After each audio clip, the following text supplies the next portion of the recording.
good morning. Um, we'll see if my previous video, this is my second video of the morning. The first one, I just had the camera pointed away from me and we went through a few of the magazines that I got at Bazaar Girls this weekend. Carrie had a customer bring them in and ask them if they wanted them, and of course, you don't turn those things away, but she said they've been sitting here for months, and if you want them, take them. And you know me, I'm a sucker for the old magazines, so I really, really need to get some of these things up online, or see if they're online and then let them go. But yeah, needlework, some Needleworks magazines, a Ladies' Home Journal from 1897. The value I see them, especially since I've started with the period costuming, is that you can look at dress designs and really look at what kind of clothing was in the magazines and what people were wearing at the time. The needlework magazines, and I will just attach that video onto here, clipped up probably a bit,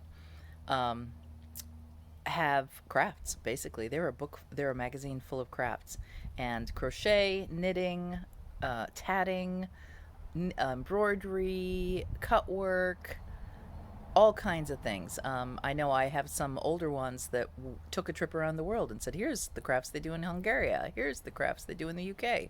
I just found one that I'm kind of anxious to try, which is they give you the instructions for an Irish crochet collar and insert panel for basically the armistice blouse. And I can absolutely make that for the period of costuming that I do. So, yeah, exciting, exciting. You will see it as follows. I'm just not even going to try and get fancy. I'm going to cut it together. So we have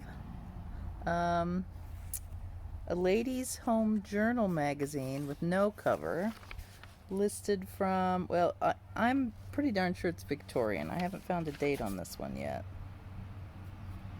because of the clothing they're wearing. And some of them are in, 1897. So this one is 1897. Isn't that adorable? Photos of children.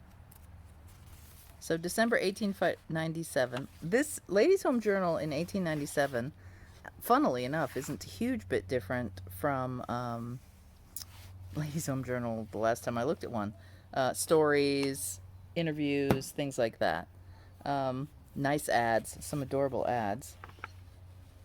Look at this one. Self-made men who became great lawyers. Sprague Correspondence School of Law. Quaker Oats. Tired mothers will find that Quaker Oats is not only the most healthful food in the world, but that it's a food which, owing to its peculiar and delicate flavor, the whole family will enjoy day after day. Nothing is easier to cook. Follow the directions on the package. Accept no substitute. I think this is the cover from that 1897 one. So here we go. Philadelphia. 10 cents. So that's that edition. We also have Are You Ruptured? I don't know what that means. Mother's Life, The Household Guest. This one's from 1933. Again, a lot of stories in the 1933 magazine. I'm going through these a little more quickly than the other ones because I know what's down in this pile. This too is Hearth and Home, 1915. And of course, you know me. See, look at these. These are all stories, chat in the pantry, wanted, fiction. There was, this one does have crafts, so we'll open this one up. There's some lace designs, 1915, which I thought, baby bonnet. And I hope this video fits well. A skirt hanger. I don't know what that is, but that's a cute little thing, isn't it? And then I even like the knitted centerpiece. So all the patterns are in here, in Hearth and Home. The fashion is interesting. Slotted spoon. So this is one of the good ones. Here's clothing, fashion design, which is interesting. A blouse. I love the blouse with the collar turned up. Supposed to wear it up. And a skirt design. So that one was an interesting one. And I'll get through these more. I did sit and look through them before. Needlecraft. And these are like one of my favorites. Whenever I find these of a decent price, I collect them. Because Needlecraft, Has all kinds of patterns in them, including always a section of tatted designs and cut work. So look at the cut work poppy design. Beautiful, beautiful, beautiful. So this is one of my favorite old magazines. In fact, if I had the patience to be a designer or to make a magazine, this would be the style of magazine I would love to make. I don't have the patience nor the wherewithal, but I would do it. This would be what I'd do. And Piecework magazine is probably as close to this as exists, really. Although they're very much rooted in historical, where these kind of go everywhere. And there's always recipes, some ads. Oh, look at the fish. It's funny. This is nice. Pennies for pockets. Tells you how to do invisible pocket, which it looks way easier than I'm sure it is. How to finish your pockets, the hand stitching that's involved in finishing the pocket. Designs from 1933. Yeah, baby booties. So this is, and they seem to have, their paper choices took the test of time, so they've done well. And then we have another one, another Needlecraft, adorable cover, 1928.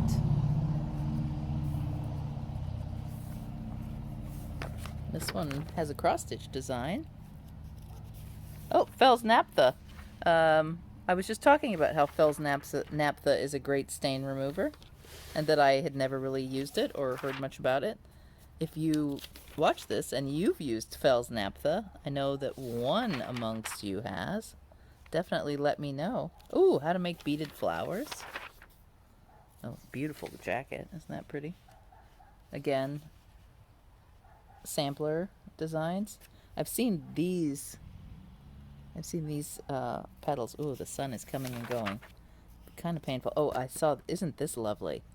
It says it's a curtain, but wouldn't that, I don't know what to do out of that, but that would make something beautiful. I love the wisteria, and it's very obviously wisteria. Filet crochet. Clearly, filet crochet was very popular during the 20s and 30s, because I've seen quite a bit of it in these magazines. Applique. Oh, butterfly patchwork. I remember this from the 20s and 30s as well. Oh, what's this? On the way.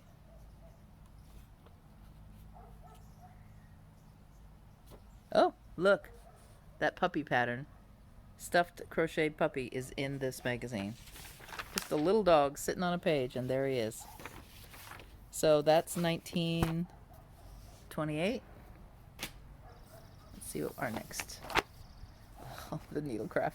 That is an outfit. That is a crocheted winter suit, and the recipe or the pattern is in this magazine from January 1920. That's one I do not think I will be making. Again, filet crochet. Again, this goes on a dresser scarf. They did a lot of dresser scarves, but I think that that would be a beautiful insert in a blouse. It'd work just fine for that.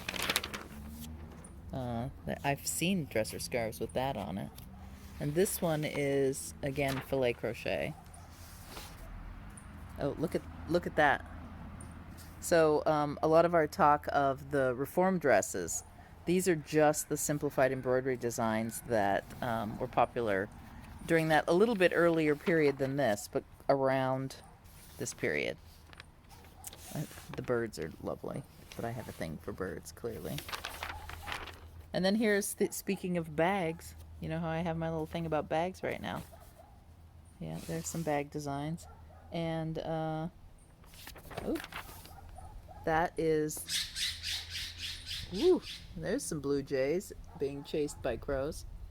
That's the yoke for nightgowns and or corset covers or chemises, which I did start a while ago, but they were too many little medallions. I think I'm going to do a filet crochet one, even if it's out of period. Oh, this just drove me. So remember at Christmas time, and I will link that video here, and I'll try to do it on an end thing, where I made completely from scratch mincemeat. 1920, they sold mincemeat dried. Don't know how you dry mincemeat, but they dried it and then you reconstituted it with water. Talk about modern cookery. And they talk about using your mincemeat as a gelatin, a sandwich, a relish, tomato stuff a tomato with it, make a salad with it, and a pie, a pudding. Here is our winter outfit. Not even the kid looks thrilled to be in that thing. Coconut recipes. Boy, that cake does not look exciting. Looks very flat. I bet it's tasty though. Oh, actually I should look because I've wanted to know what they used for their fat. Butter. Oh, or butter substitute. So 1920 they were already doing. Oh yeah, here we go. The beginning of the cooking oils. There's corn oil. Oh, more fashion. Aren't these pretty? Ladies and Mrs. long-waisted dresses. This one is interesting, where the pockets come out and they like give you hips.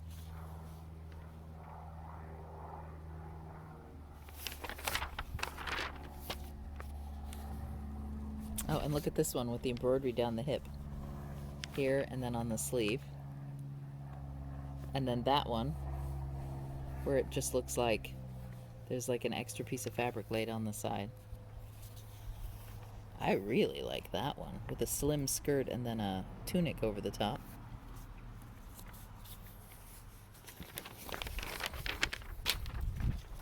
There's the kitten equivalent and an elephant crochet. Oh, and a sheep.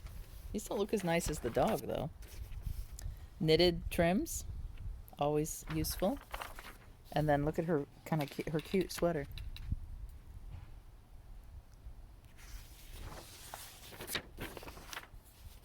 So that's 1920. Oh, wow. September 1920. So this came out every month. And they didn't, that was it, is the dresser scarf was their cover that month. Cream of wheat is usually the front cover. There's your sideboard set. Oh, another yoke. Crocheted yokes. Always, well, that one.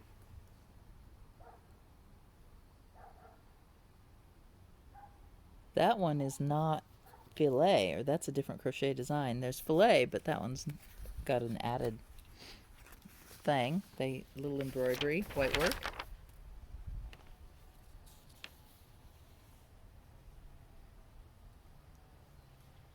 There's the cover pattern. There's your puffed wheat drawings. I gotta say, that does not look appetizing to me. Oh, here we go. Tatted border for towels. So we finally I've come across a border pattern. Look at the, oh, and it tells you how to do an Irish crochet.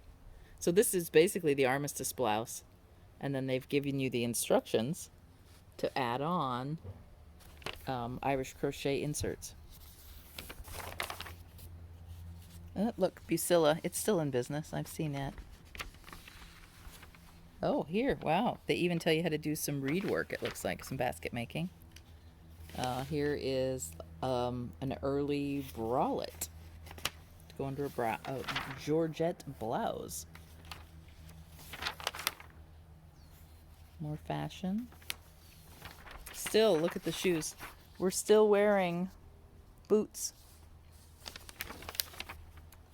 While I was gone, the purple rhododendrons opened up, and so I thought I'd walk over there and show you, I'm drinking my coffee, I'd show you what the purple ones look like. So we're out in the bright sun. It is sunny today. And the other rhodies are still carrying on. Oh, but we do have a pink azalea coming on. So let me stop and flip you, and I'll show you. Here is the purple. The purple is the purple rhodie. And I don't know if you, this is how you tell rhodies, or how I tell rhodies. The leaves are very leathery. They're thicker, and they have a shine to them, and they're lush. Azaleas have a much finer leaf, and usually much smaller. And this is the pink azalea that's in the process of opening. Yes, I am soon to have some very beautiful flowers to bring in the house. So today you get a little bit of both. You get a little garden and you get a little magazine, and I've saved about half, so there are half as many again to have a look at. If there are specific items in these vintage magazines you want to see, definitely leave a message and let me know. I'll have a look for you, and I'll definitely do a nice scan file, because these are all, I'm almost positive every one of these is out of copyright, and they are free for me to share on the internet, and I absolutely will share them with you on the internet, so if I'm allowed. So just leave a comment below, like, ring the bell, that sort of stuff, all that good stuff. Like, leave a comment. Comments are the best because then I answer the questions. But yeah, I'm exhausted. So I am out of shape, absolutely out of shape. And although we had a great time up in Port Townsend, and I highly, highly recommend it as a visiting spot or even a living spot, I'd live there in a heartbeat. I found out because I said, oh, it's just too bad about the weather. And the guy goes, oh, we're in the rain shadow. So we don't get the rain that Seattle gets. So, you get wind though, because you're on the sea. But I think I'd live there. I'd live there. The town is beautiful. The people are beautiful. Lovely people. Lovely, vibrant community that hasn't fallen to let's kill the downtown and move out to the burbs, but also not, kind of a boring downtown that's trying but clearly failing. They seem to be working. So restaurants were very high quality, very high quality. We didn't have one single bad meal. The coffee shops were varied and many. So highly recommend it. And I recommend the Bazaar Girls too. They're a great bunch. Very nice, very helpful, lovely people. I will talk to you tomorrow. And I'll also try to remember this Friday live stream on Facebook because I forgot because I was busy. Bye.